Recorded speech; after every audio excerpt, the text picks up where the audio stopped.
Hi everyone, and welcome to my review of Red Dead Redemption 2 on the PC. This is a game that many PC gamers have been waiting an awful long time for, so let's see if it lives up to expectations. So what is Red Dead Redemption 2? It's an enormous open world RPG set in the Wild West in the last years of the 1800s. There's a story mode and an online mode, but for this video we're going to be just looking at the story mode. In it, you play the character of Arthur Morgan, and if you follow the line of the quests, it basically is your story that's being told through the progression of the game.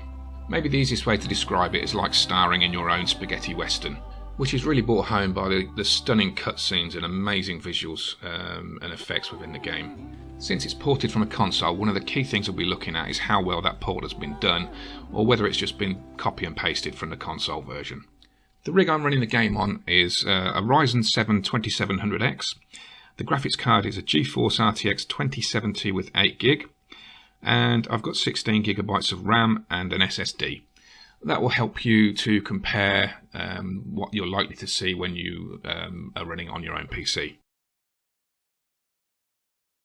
There's a good selection of customization options, particularly for the controls and what have you. I tend to invert the mouse look. That's just because I played far too many flight sims in my time. I have also played the game on Xbox One, so many of these settings are actually similar to what you're going to find on a console. One of the major differences to the console version is that there are some extensive graphic settings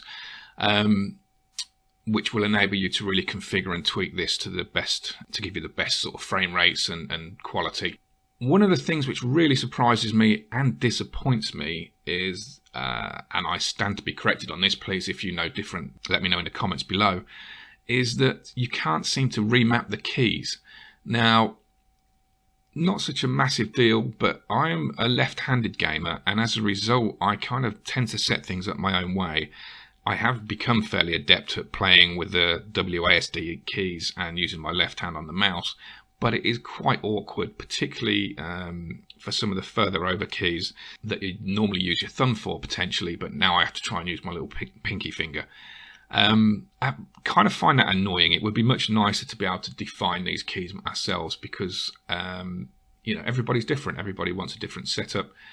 It seems a little bit lazy on the part of Rockstar, but if you can get used to the control system, then you'll be okay.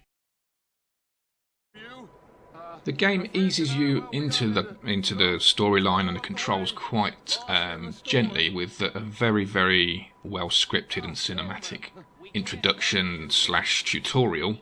I'll be honest with you, having played through it once before on the Xbox already, I actually found myself getting quite impatient with it, which is a shame because it is genuinely brilliant. It introduces you to the characters, it introduces you to the systems and the controls and everything else. But it does kind of tend to drag on a little bit. I hate to say that. It probably took me getting on for 2 hours to get through to the point where we made it to Horseshoe Overlook, which is basically your camp for where you'll be carrying out the rest of the activities in the centre of the map. Talking of the map, it is enormous. As you can see from the map I'm revealing here, I've actually only seen a very small amount of the game in the time that I've been playing it so far. Once you've completed the introduction, you'll be based in your camp at the Horseshoe Overlook. Now, this is pretty much the hub for everything else you're going to be doing. All of the other characters are based there. It's close to a town called Valentine. You're expected to contribute to the running of the camp, whether that be through donating food or materials or money. You can also customise your character here, changing outfits and doing things like shaving or cutting your hair. There's also some crafting options here, although you can find lots of other places throughout the world that will be able to help you with that. Of course, what with this being set in the Wild West, it wouldn't be complete without you having a trusty horse. And that's a very well featured part of the game.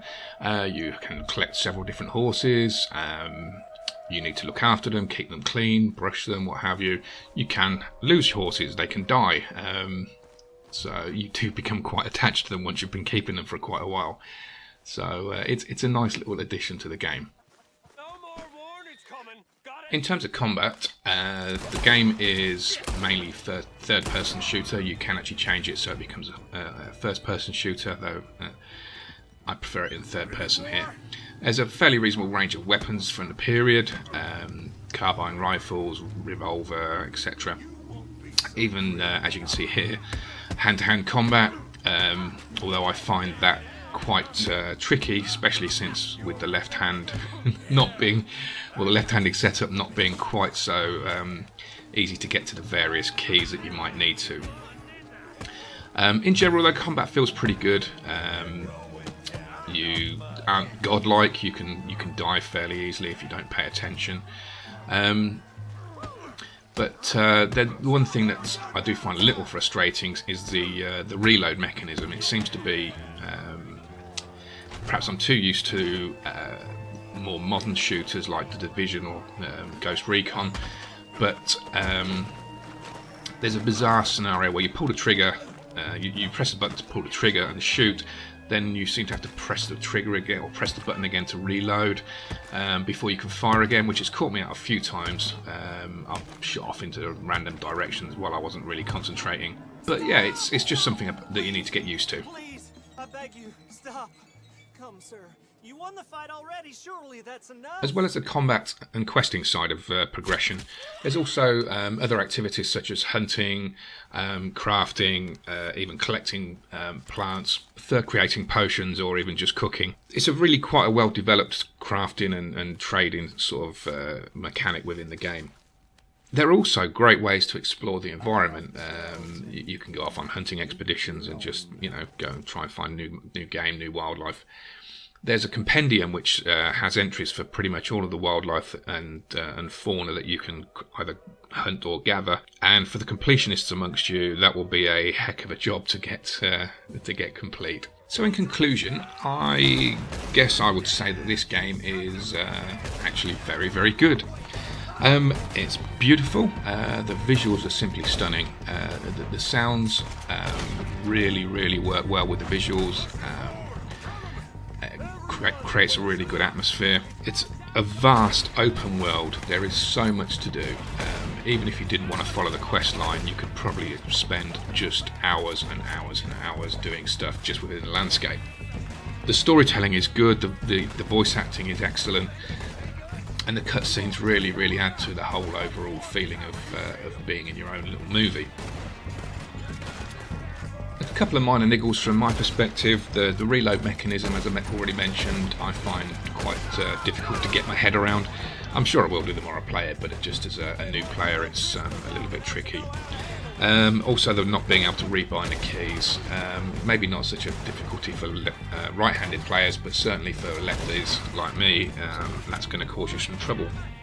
One other thing which is, I'm not sure if it's a positive or a negative, this is a very slow-paced game.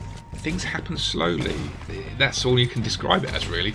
There's no frantic pace to it. And some people will either love that or they will hate it. Overall, though, I would recommend the game. It's genuinely a AAA title which delivers on the AAA promise. So well done, Rockstar. As I said at the beginning of the video, I'll do a separate video on the online aspect of it. I think that's something I need to spend some time getting my head around. So that's the end of the video, folks. All that remains to say is thanks for watching. If you liked it, give me a thumbs up. If you didn't like it, give me a thumbs down. Either way, please leave me some comments. I do enjoy the feedback. And if you could subscribe and click the notification bell, that would be awesome, as it will help me grow the channel. Thanks a lot, and see you next time. Bye bye.